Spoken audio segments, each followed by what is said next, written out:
Hello, welcome to Thor Talk, the show all about Marvel's resident god of thunder. On this episode of Thor Talk, Jane is brought back from the dead after literally dying in the last issue. Plus, Thor reclaims his mantle on Thor Talk. I am Thor the Thunderer, son of Odin, prince of Asgard, and this world is under my protection.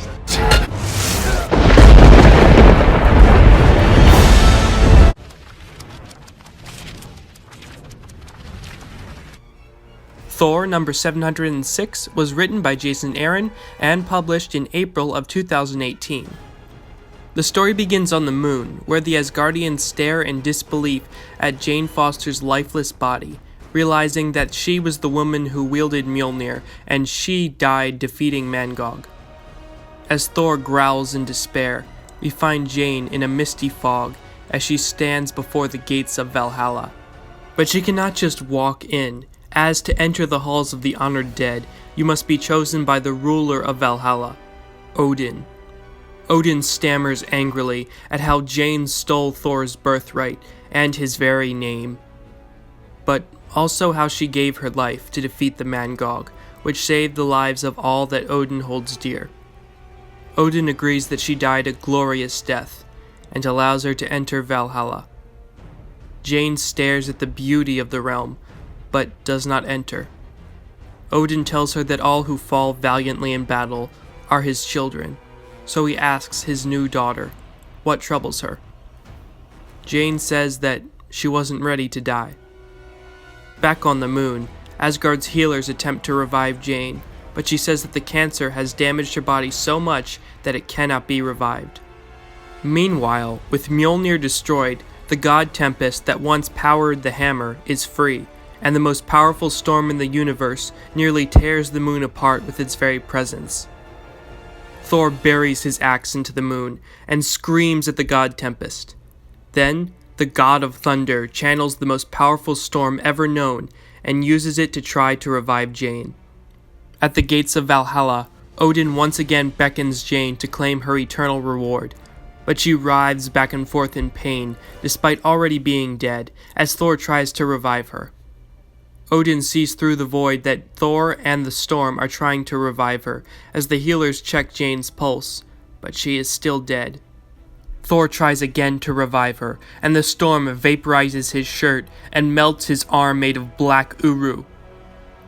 Odin then puts his hand on Thor's shoulder, seemingly to comfort his son. You cannot control the power of the god Tempest. No one god ever could. But luckily for Lady Jane, there is more than one of us! Odin then joins his son, and together they channel the god Tempest. At the gates of Valhalla, Jane talks about how she thinks she's not ready to die, that her story's not over, and she wants to feel the power of thunder again.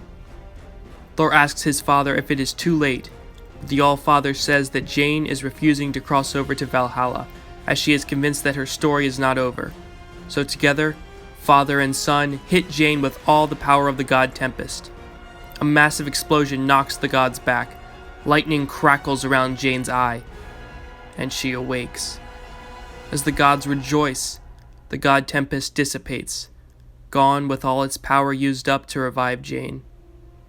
Days later, in the realm of old Asgard, the gods begin rebuilding to make Asgard their new home, rather than Asgardia. Jane has renewed her battle with cancer, getting all her necessary treatments, and she carelessly mentions how Mjolnir will no longer nullify her treatments. Thor is saddened at the loss of his hammer, but says it had a worthy death, and so did the legacy of Thor. Thor says that without Mjolnir, he will forever be unworthy, and it is time for the Age of Thor to end. Jane tells him that with Malekith still raging his War of Realms, the realms need their mightiest protector. Jane then gives him a tiny rock that is all that remains of Mjolnir. Thor is barely able to hold it, leaving him to believe that he would still be unworthy of Mjolnir were it the whole hammer. But Jane tells him that Mjolnir made her the Thunderer, but it did not make Thor the Thunderer.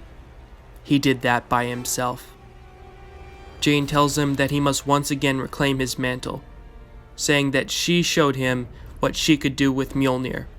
Now it's Thor's turn to show the world what he can do without it. Thor says he has a few ideas for the fragment and goes in search of the dwarves, not to build a new hammer, but to build many hammers. Jane reminisces on how she misses flying and looks at the shattered remains of Ultimate Mjolnir and says that she's not going anywhere.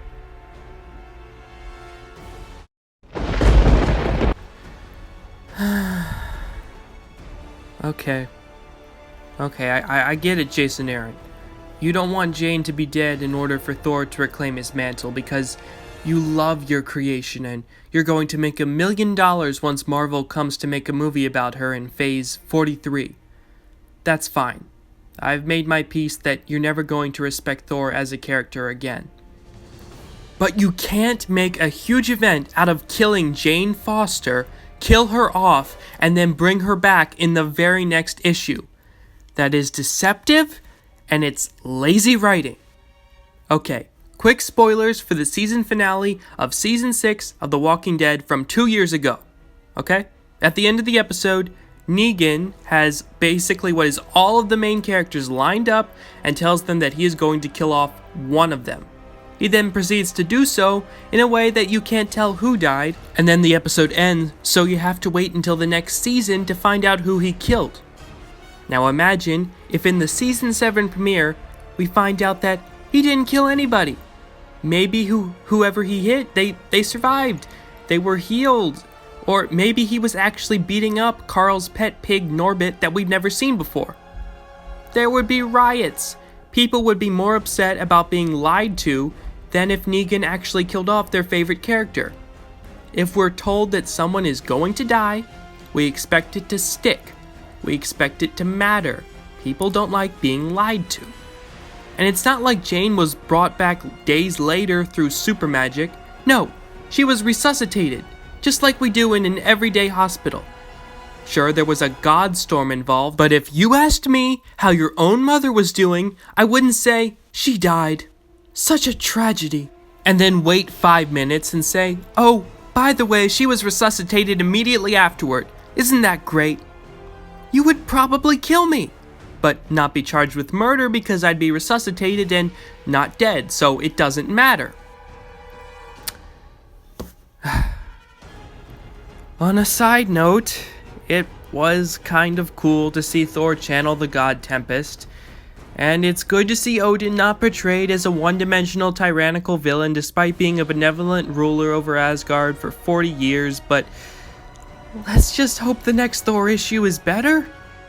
Wait, it's about all the good work Jane did as Thor. Ugh.